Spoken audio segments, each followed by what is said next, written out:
High, আমি আয়েশা আজমি সিদ্ধি। আজকে আমি তোমাদের সাথে ইনস্যুরার এবং পলিসি হোল্ডারের মাঝখানে ডিফারেন্স কি সেটা নিয়ে আলোচনা করব।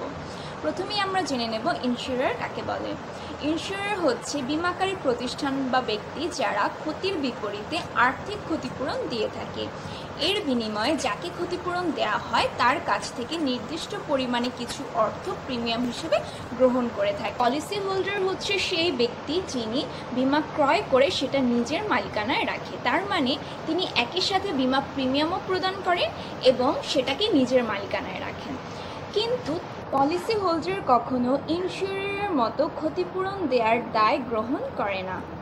তাহলে আমরা দেখতে পাই ইনস্যুরার ও পলিসি হোল্ডারের মধ্যে প্রধান দুইটা ডিফারেন্স আছে।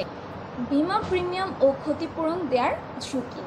ইনস্যুরার বীমা প্রিমিয়াম গ্রহণ করে এবং একই সাথে ক্ষতিপূরণ দেওয়ার ঝুঁকিও বহন করে। অন্যদিকে পলিসি হোল্ডার বীমা প্রিমিয়াম প্রদান করে কিন্তু সে কোনো ঝুঁকি বহন করে না। ফর এক্সাম্পল, মিস নাজিয়া একজন অর্নামেন্টস বিজনেস ওম্যান। সে তার ব্যবসায় ফায়ার রিস্কের এগেনস্টে একটি বীমা করল।